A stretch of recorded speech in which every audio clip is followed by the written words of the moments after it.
Este coche, como siempre digo, es de 1927, pero son de los modelos que comenzaron a circular en la década del 1900, así que es toda una historia de la ciudad de Buenos Aires. En el año 1976, 13 años después que habían sacado definitivamente los tranvías de la ciudad de Buenos Aires, un grupo de entusiastas decide empezar a trabajar para tratar de instituir un recorrido histórico turístico, para lo cual presenta el proyecto en lo que en aquel entonces era la Municipalidad de la Ciudad de Buenos Aires, que rápidamente le sella, le firma y le dice: ¿cuándo empiezan? No tenemos tranvía. ¿Cómo no tienen tranvía? No, desapareció todo, se chatarrió, se desarmó, no se tomó en cuenta para las próximas generaciones resguardar algunos de los coches. Solo quedaba, porque 100 años hacia atrás se había fundado el Museo de Luján, la compañía anglo-argentina le había entregado un tranvía de caballos al Museo de Luján. Junto con uno que nosotros rescatamos, son los únicos dos tranvías de caballos que quedan en la República Argentina, que nosotros lo estamos tratando de restaurar porque ha sido declarado Monumento Histórico Nacional junto con este por decreto presidencial.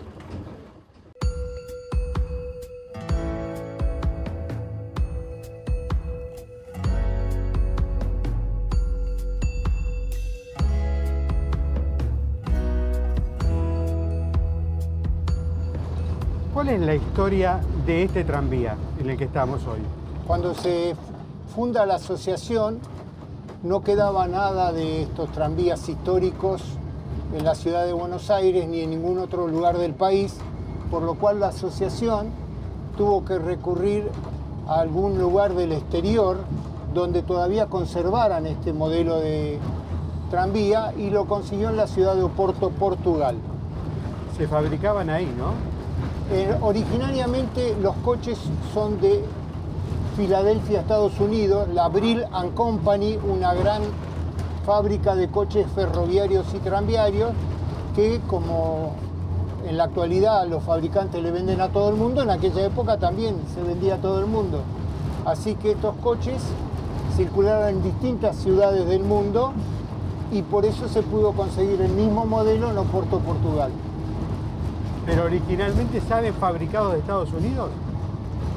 La fábrica te entregaba el coche completamente terminado o te lo mandaba en partes y se armaba en destino.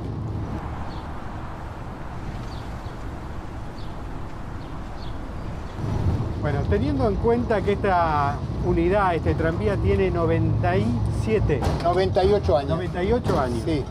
Está impecable. ¿Cómo se hace para mantener la madera, los herrajes, la carpintería y fundamentalmente toda el área mecánica Nuestra asociación, a partir del momento que tuvo este primer tranvía, comenzaron los integrantes a aprender cómo se hacía para poder realizar el mantenimiento, para lo cual formó un equipo de mecánica y mantenimiento que fue aprendiendo cómo hacer todos los trabajos pertinentes y cómo cuidarlo al coche, consultando, averiguando todo lo que era herraje, todo lo que era madera, cómo se podía ir haciendo el mantenimiento y cuidado, y con ese aprendizaje llega hasta nuestros días.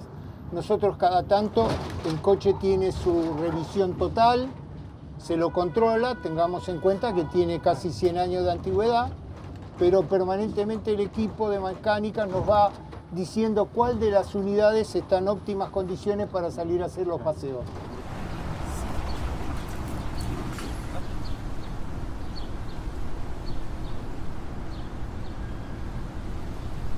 Estamos hablando de los años 60, o sea, ¿en qué 60. ¿En qué década o en qué años tu abuelo Mauricio te llevaba a pasear en el tranvía? Finales de la década del 50, yo nací en el 52, voy a cumplir 73 años. Fines de la década del 60, del 50, principio de la década del 60, ya que los tranvías los sacan en 1963. O sea que hasta el 63 hacías el paseo con el abuelo. Claro, y yo tenía 9, 10 años. Tal cual.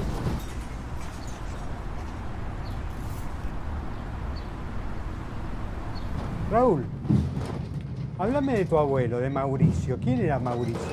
Ah, mi abuelo Mauricio. Bueno, yo como siempre le cuento a la gente cuando nos viene a visitar, antes los abuelos vivían en la casa de la familia, digo yo, no como ahora que a veces los mandan a vivir a otros lugares. Y mi abuelo, que era el papá de mi mamá, como yo siempre digo, era medio kilo liero, los sábados a la tarde me llevaba a pasear en tranvía. Nosotros vivíamos en La Paternal, a media cuadra de la avenida San Martín. Por allí venía el tranvía 86 que desde Plaza de Mayo venía cruzando la ciudad para finalizar su recorrido frente a la estación Devoto del ferrocarril San Martín.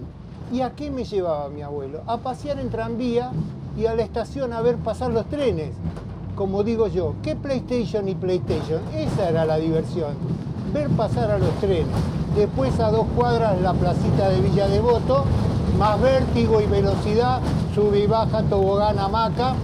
Y cuando volvíamos, para redondear la fiesta, de donde salía el tranvía 86, que el motorman y el guarda estaban en la pizzería esperando el horario para volver al centro, mi abuelo me compraba la porción de pizza y la gaseosa para redondear la fiesta.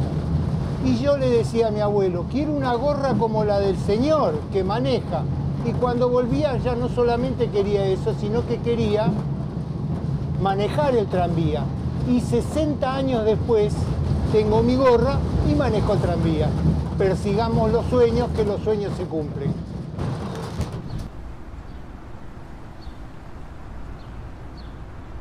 Cosas tenés que observar con mucha atención cuando estás llevando adelante la tarea de motorman.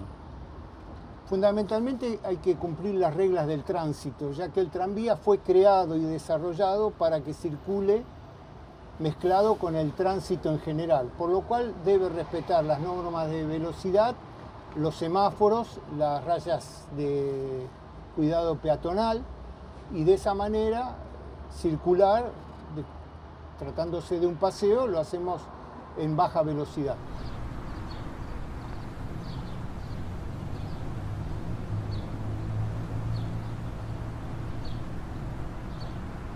Volviendo a lo que yo te preguntaba del lobby automotriz de los años 60. Sí. ¿Vos crees que hoy, que se habla tanto de otro tipo de combustibles, en el caso de los autos eléctricos, los autos híbridos, hoy, con la mentalidad que se aplica en el mundo, este sería un transporte moderno, un transporte que no emite gases de efecto invernadero? ¿Vos crees posible que en algún momento pueda volver a convivir este tipo de transporte con el transporte automotor?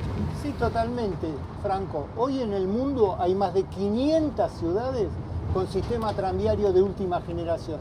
Es lo que vos podés observar en los noticieros internacionales o en los programas de turismo, esos tranvías largos, articulados, que pueden llevar hasta 300 pasajeros con piso bajo, wifi, aire acondicionado, calefacción e insonoridad con el exterior. De hecho, hubo una época en la década del 30 y del 40 cuando existió la Corporación de Transporte de Buenos Aires, o la que se construyó con posterioridad, que fue Transporte de Buenos Aires, donde se conciliaban el subterráneo, el tranvía, el trolebús, los trenes de suburbanos, así que se podría organizar perfectamente, como en muchísimas ciudades, para que trabajen en forma ordenada y no compitiendo uno con el otro. Antes de esto, ¿qué te gustaba hacer? ¿Qué era de tu vida antes de ponerte el sombrero? Bueno, yo nací en una zapatería de barrio, en justamente La Paternal, en Jonte y Avenida San Martín. Me crié entre los zapatos y las zapatillas, y mi profesión sigue siendo, aún en la actualidad, está relacionado con el calzado. Pero además en mi vida, circunstancialmente, comencé a trabajar de disc-jockey y animaba fiestas, pasaba música, y todo eso me hizo también familiarizarme con el público. Entonces, me gustaba entretener al público, me gustaban los tranvías. llegué a la asociación y la asociación me dio la posibilidad no solamente de disfrutar y recordar a mi abuelito cada fin de semana, sino de estar en contacto con el público, que era lo que yo había hecho muchísimo tiempo como DJ y animador de fiestas y además como vendedor de calzado.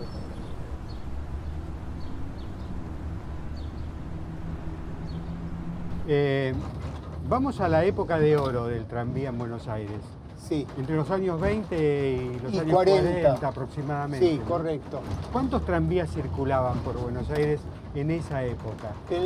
La ciudad de Buenos Aires llegó a ser conocida como la ciudad de los tranvías, porque tenía alrededor de 4.000 unidades como la que estamos paseando, sobre 900 kilómetros de recorridos. Es impresionante porque además hay que pensar en toda la electrificación que eso necesitaba para que se puedan desplazar, ¿no? Es tal cual, Franco, pero además las compañías no podían usar el mismo cable, entonces te encontrabas en algunas avenidas que iban dos cables en forma paralela, porque cada uno tenía que usar su cable.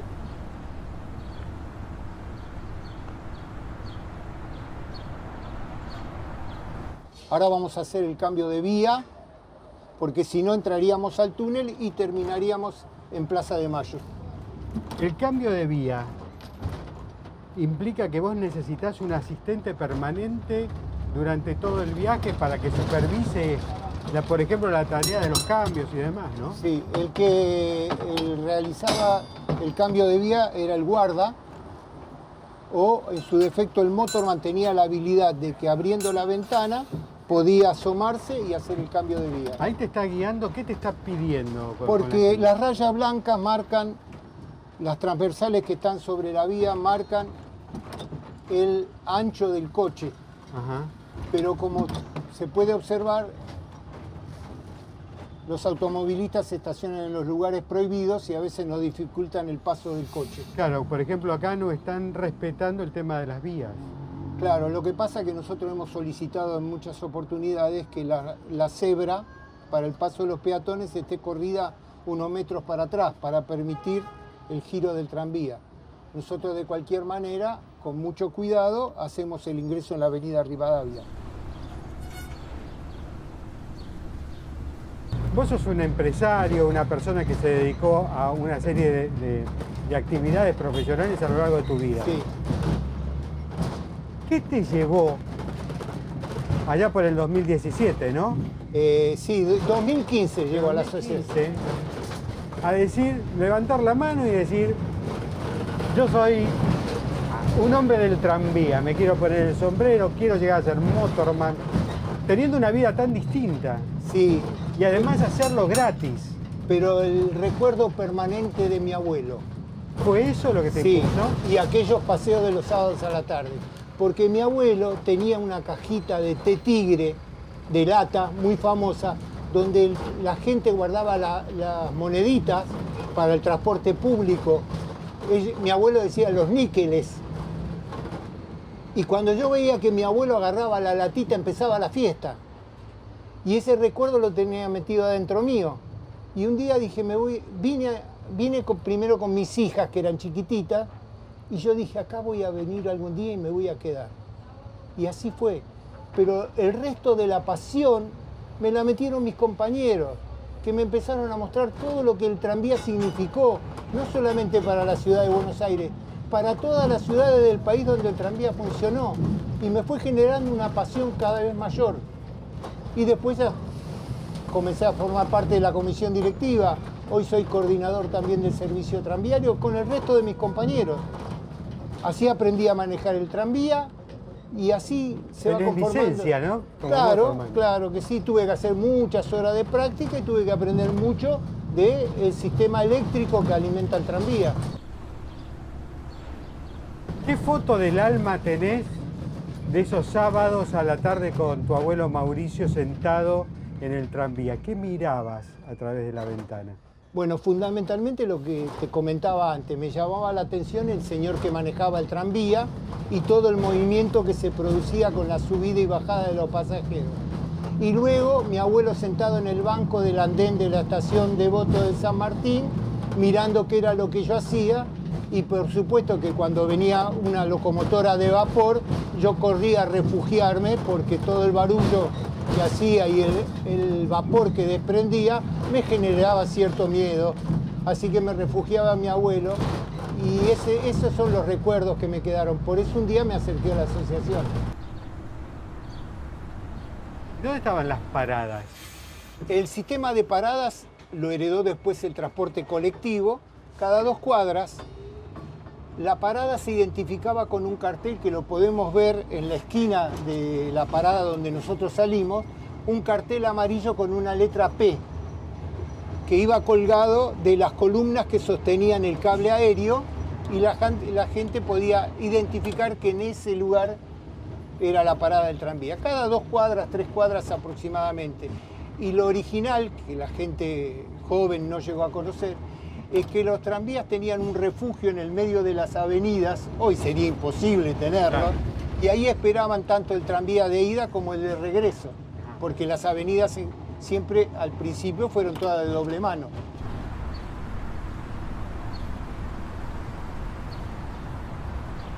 ¿Sabes en qué me quedé pensando? En el tema de los tiempos y de la velocidad. Ahora estamos siempre apurados, todo nos parece que es lento. Sí. Imagínate que el tranvía, por ejemplo, llegaba a Quilmes. Y para venir de Quilmes a Retiro, vos tenías más o menos unas 2 horas o 2 horas y media. Pero claro, la gente no tenía el apuro y además sabía que los horarios se cumplían.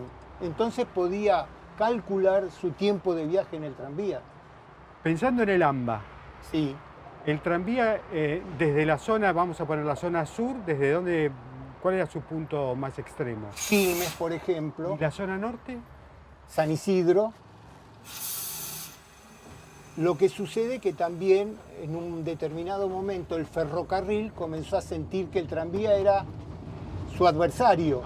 Y por eso muchas empresas tranviarias tuvieron que construir puentes para pasar por arriba de las vías. Por ejemplo, el famoso puentecito de la calle Soler. Si vos lo mirás con detalle, es muy angostito. ¿Y por qué es muy angostito? Porque solo pasaba un tranvía y fue construido por la empresa Lacroce para poder pasar por arriba de la vía del ferrocarril. Porque cada empresa luchaba y peleaba el territorio para que pueda pasar el tranvía. Totalmente, así era, Franco. Por ejemplo, el puente de la avenida San Martín también fue construido, en ese caso, entre la municipalidad y la compañía anglo-argentina de tramway, ya que los tranvías que pasaban por ahí arriba del puente iban hasta la estación de Voto del San Martín. O sea que era un competidor en el sentido del traslado del público.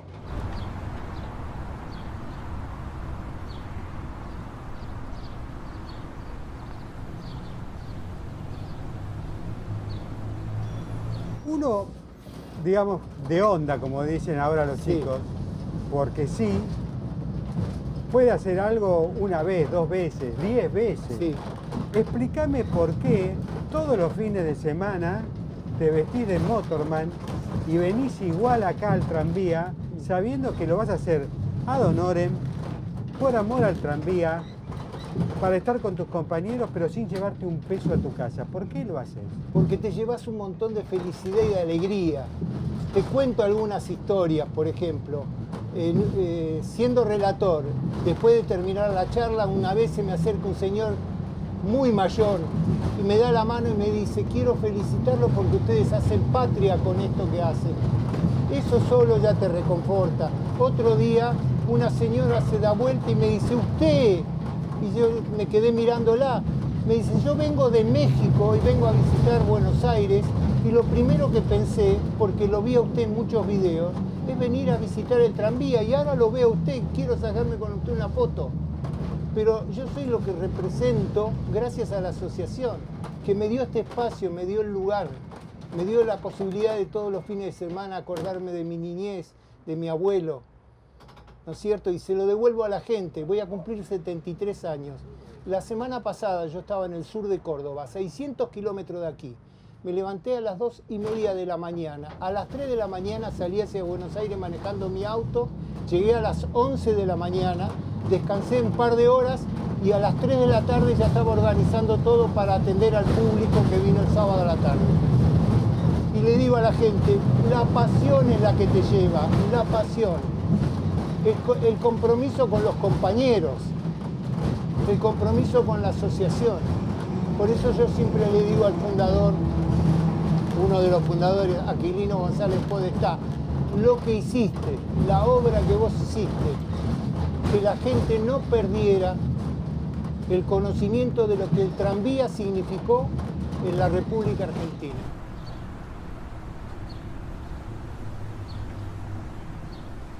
Habitualmente, ¿cuánta gente se sentaba en un tranvía? ¿30 personas? Aproximadamente 30 personas y el resto iba parado. ¿Y había más o menos un límite para que no haya problemas? En realidad sí lo había, pero existen fotografías, por ejemplo, de un domingo yendo a la cancha, ¿no es cierto? Gente hasta colgada del techo con toda la peligrosidad que eso implicaba, o a las famosas manifestaciones, gente colgada de los estribos o colgada del techo.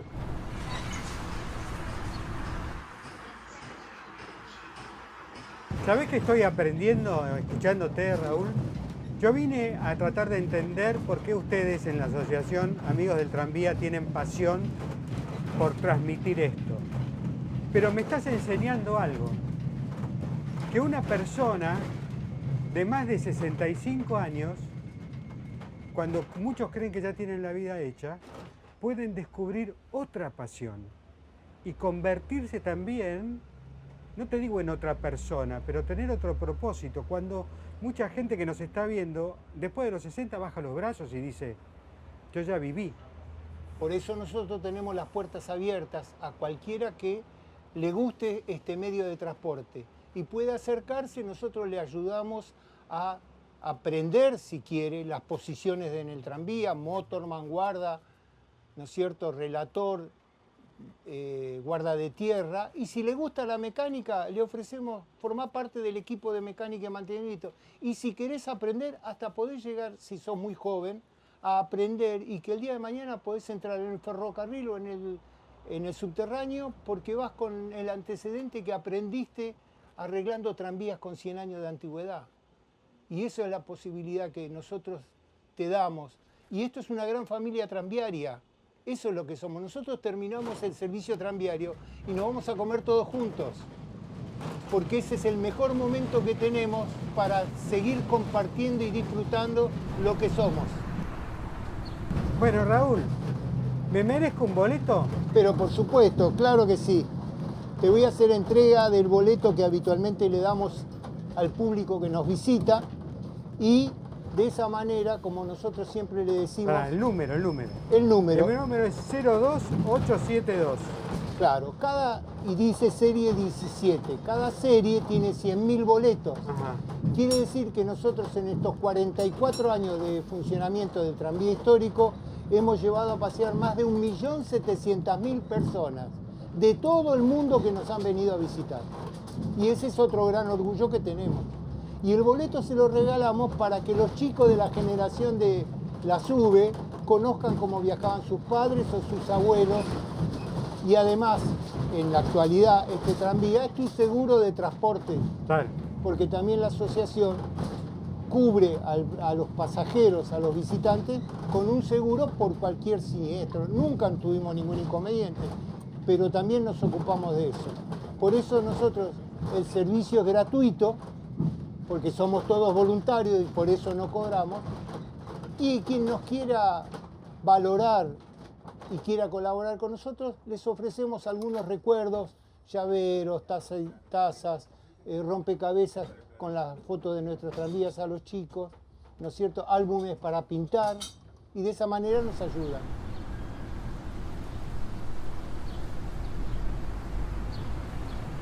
Yo te pongo 2 papeles en blanco y te digo, poneme tu oficio.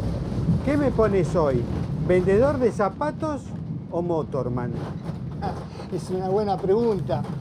Yo creo que soy las dos cosas, porque siempre me ha gustado la venta y me transformé en un profesional de la venta a lo largo de toda mi vida. Sigo haciendo el mismo trabajo que hace 25 años hago en la fábrica en la cual estoy.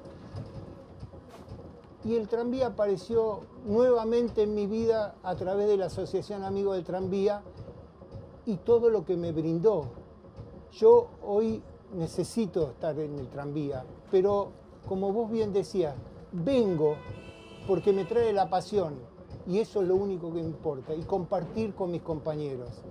Y entonces uno se interesa, estudia a través de nuestra biblioteca que tiene tanto material tranviario y ferroviario, y uno, como digo yo siempre, descubre nombres que eran intrascendentes en la vida de uno. A veces me preguntaba, porque yo viví un tiempo en Almagro, ¿quién es el señor Billinghurst? Con ese apellido que suena más bien a inglés. Y resulta que el señor Billinghurst fue un empresario pionero en ferrocarriles y tranvías. Y entonces ya encontré un sentido también histórico para aprender. ¿Quién fue Lacroze? Y los hermanos Lacroze, grandes desarrolladores del transporte público, arrancan con el tranvía de caballo, luego lo electrifican y además son los creadores, desarrolladores de la línea B de subterráneo. Pensá que ellos impusieron un tranvía que llegaba hasta Zárate tirado por caballos y después eléctrico. Vos podías inclusive tomarte un tranvía en Plaza de Mayo y podías llegar hasta Zárate después de 6 horas de viaje. Pero realmente lo que han hecho, lo que han construido, no solamente los Lacroze, sino otros empresarios. Lacroze, como yo digo, ahora le digo al público, ustedes van a tener el significado cuando pasen por Chacarita y lo saluden a don Federico, como reconocimiento de todo lo que hizo, ¿no es cierto? Y eso es lo que también aprendemos en la asociación, a valorar nuestra historia, y es lo que tratamos de transmitir.